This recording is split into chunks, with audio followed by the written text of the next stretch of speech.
Officiellement, 88 constellations couvrent le ciel nocturne. Mais il existe d'autres petits groupes d'étoiles qui forment des figures remarquables, appelées les astérismes, comme le Petit Chariot et le Grand Chariot. Ce dernier est constitué des étoiles les plus brillantes de la constellation de la Grande Ourse. La constellation de la Grande Ourse comprend 71 étoiles visibles. Une de ces images les plus connues, qu'on appelle le Grand Chariot, se reconnaît à sa forme de casserole.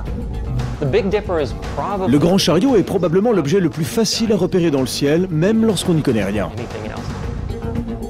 Pour un astérisme si familier, le Grand Chariot recèle pourtant bien des surprises. La seconde étoile du manche de la casserole, Mizar, semble être un seul point de lumière. Mais lorsqu'on y regarde de plus près, on s'aperçoit qu'il s'agit en fait de 5 étoiles flamboyantes. La constellation du Cygne contient 79 étoiles visibles. Une de ces étoiles, Deneb, qui forme la queue du Cygne, est une véritable centrale thermonucléaire. 200 fois plus grande et 250 000 fois plus brillante que le Soleil, Deneb est l'une des étoiles connues les plus intrinsèquement lumineuses. C'est une supergéante blanche. Cette étoile est dans une phase d'évolution très inhabituelle. Il existe très peu d'étoiles comme celle-ci et elle ne reste pas longtemps à ce stade de luminosité. Les supergéantes blanches sont rares, car elles représentent la transition entre une supergéante rouge et une bleue. Cette phase ne dure que quelques millions d'années. Cela peut paraître long à l'échelle humaine, mais pour une étoile, c'est moins d'1% de sa durée de vie. Malgré son nom de gracieux volatile, le Cygne porte les marques de son violent passé. Le Cygne héberge aussi un objet appelé les dentelles du Cygne. Il s'agit d'un rémanent de supernova, d'une étoile qui a littéralement explosé. Au cœur de la constellation du Cygne, on trouve un trou noir appelé Cygnus X1. Cygnus X1 est un trou noir d'une masse de 8,7, c'est-à-dire de 8,7 fois la masse du Soleil, qui tourne autour d'une autre étoile. Cygnus X1 est le premier trou noir qui ait été clairement identifié. On a pu détecter Cygnus X1, non pas grâce à son trou noir, qui est très difficile à voir en raison de son obscurité, mais grâce à son action sur sa compagne, une étoile géante. Le trou noir la dévore lentement et finira probablement par l'avaler.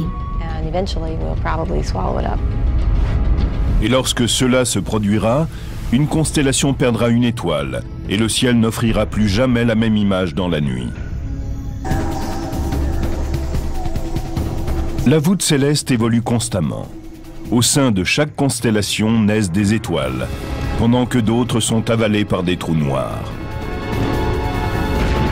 Les supernovas, les étoiles et les nébuleuses ont une chose en commun.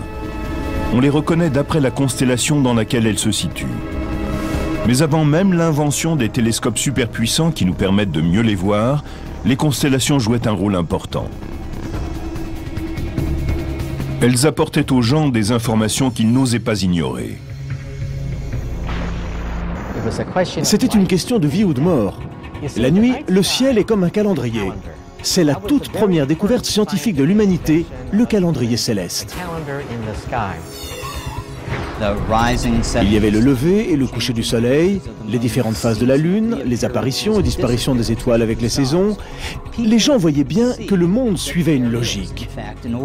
Ils observaient l'ordre qui régnait dans le ciel et cela leur permettait de prévoir ce qui allait se produire sur Terre. C'était un instrument de survie. Quand on observe le ciel, on voit ces groupes d'étoiles qui sont reliés à des phénomènes importants. Ils poussaient l'homme à agir d'une certaine manière pour ses plantations ou pour ses récoltes.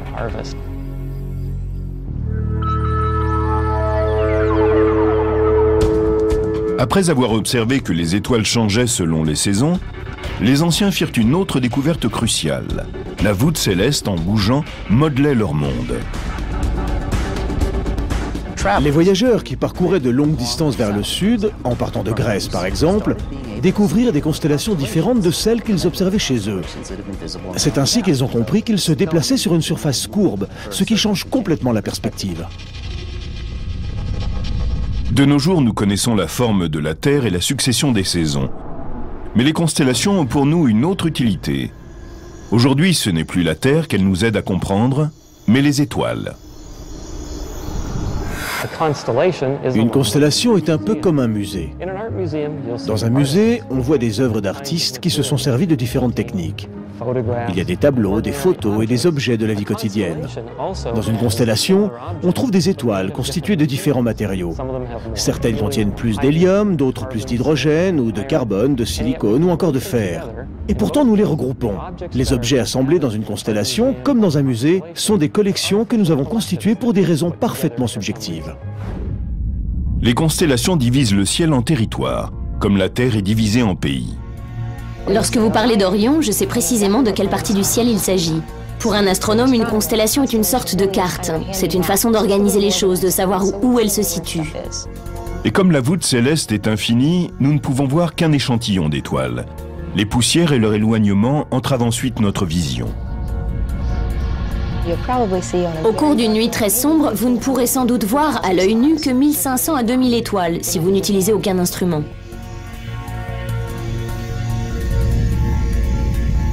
Ce que nous voyons n'est donc qu'une petite partie de ce qu'il y a là-haut. C'est comme si on voulait observer la population américaine, soit 350 millions de personnes, et qu'on ne voyait que 5 individus. La constellation du Centaure comprend 101 étoiles visibles. 2 d'entre elles, Alpha et Beta du Centaure, sont les étoiles les plus brillantes de la voûte céleste. Alpha est l'étoile la plus proche de la Terre, après le Soleil.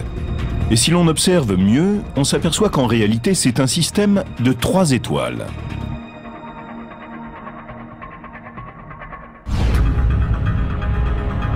Il n'est pas inhabituel pour une étoile de partager la vedette avec une ou 2 autres qui tournent autour d'elle. C'est même la norme. Plus de 60% des étoiles que nous observons sont en réalité des étoiles doubles, triples ou quadruples. Le Soleil est une exception. Il ne possède apparemment aucune compagne. Tandis que le Soleil voyage seul à travers l'espace, les étoiles d'Oméga du Centaure ne manquent pas de compagnie. C'est l'amas globulaire le plus lumineux que l'on puisse voir sans télescope, simplement à l'œil nu, car il s'agit d'un amas géant de plus de 10 millions d'étoiles. Oméga du Centaure est le plus grand amas de la galaxie. Ces étoiles, étroitement proches, ont toutes des orbites différentes et complexes, mais elles arrivent malgré tout à se déplacer ensemble, comme un seul groupe. Mais d'où vient cet amas? Cela reste une énigme. C'est un objet inhabituel. Bon nombre d'astronomes se demandent s'il ne s'agirait pas du centre d'une galaxie qui aurait été absorbée par la Voie lactée lors d'une collision. Il n'est pas rare que les grosses galaxies soient cannibales et dévorent de plus petites qu'elles. Oméga du Centaure pourrait être issu d'un processus de ce type. La lumière d'Alpha du Centaure met 4,2 années à nous parvenir. Mais lorsqu'on regarde Oméga du Centaure, sa lumière a voyagé 16 000 ans avant que nous puissions l'apercevoir. Cela montre à quel point cette constellation est étendue et en même temps qu'elle n'existe que dans notre esprit.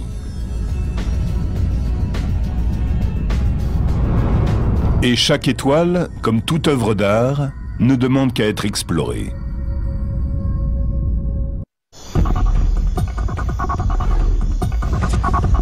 Les constellations structurent la voûte céleste et permettent de mieux comprendre le ciel. Quand on regarde ces lumières scintillantes, on oublie facilement que chacune représente des milliards de soleils flamboyants qui, en fusionnant avec d'autres éléments, peuvent créer de nouveaux mondes. Notre éloignement nous empêche de bien saisir le pouvoir de ces étoiles. Il ne nous permet pas non plus de percevoir la profondeur infinie de l'espace que nous observons. Le plan sur lequel nous voyons les constellations n'est qu'une illusion. Quand on s'éloigne du Soleil de plusieurs années-lumière, les étoiles proches commencent à se déplacer par rapport à celles qui sont à l'arrière-plan. Les constellations changent de forme. Si on se déplaçait à 10, 20, 30 années-lumière d'ici, on ne reconnaîtrait sans doute aucune constellation. Donc, si l'on vivait sur une planète proche de Vega, à 25 années-lumière de la Terre, on observerait d'autres constellations dans le ciel. Des siècles d'observations stellaires ont rendu prévisible le grand mouvement des constellations. Notre rotation autour du Soleil nous emmène à travers leur cycle annuel.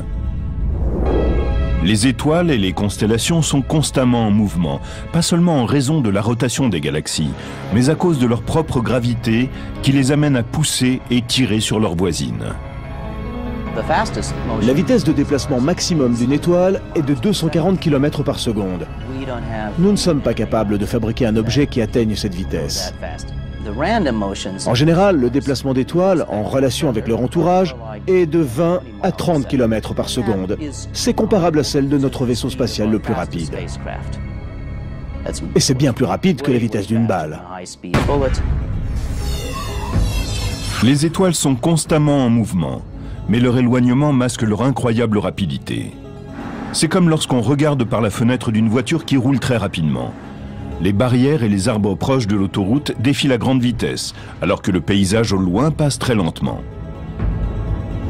Sur la durée d'une vie, ou plutôt de milliers de vies, la plupart des étoiles semblent être immobiles. Je me demande si je retrouvais l'un de mes ancêtres les plus récents, l'homme de Cro-Magnon par exemple, je me demande s'il aurait une meilleure connaissance du ciel.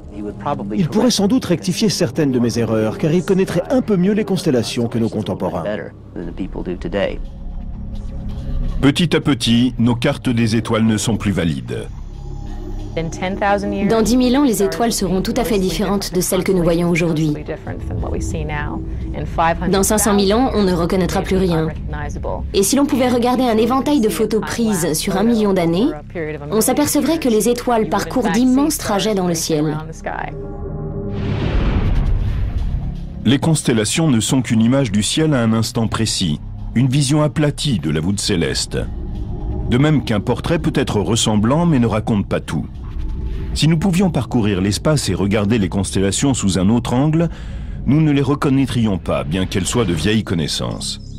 Mais à l'instant même, ces 88 constellations sont pour nous des balises rassurantes et nous rappellent notre passé. Les constellations n'ont plus pour nous la fonction qu'elles occupaient pour ceux qui leur ont donné un nom. Autrefois, il y avait un rapport direct entre ces objets qui intriguaient les hommes et leur vie quotidienne. Sirius, par exemple, les informait sur les saisons. Le ciel ne joue plus ce rôle dans notre vie, mais les histoires et les images demeurent. Nous tenons toujours à nos constellations et franchement, j'en suis ravi. Plutôt que de reprendre les histoires anciennes, l'astronomie moderne nous invite à observer les constellations comme un champ de possibles. La plupart des constellations comprennent de 3 à 5 planètes. D'ici quelques années, nous aurons peut-être identifié des centaines de planètes comme la Terre qui gravitent autour des étoiles. Nous connaîtrons alors une expérience incroyable. Nous pourrons nous dire que lorsque nous observons une constellation, quelqu'un là-bas nous regarde peut-être aussi.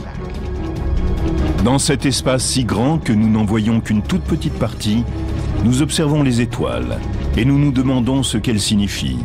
Nous créons des cartes, nous inventons des histoires. Tout cela pour tenter de résoudre les mystères que recèlent les constellations.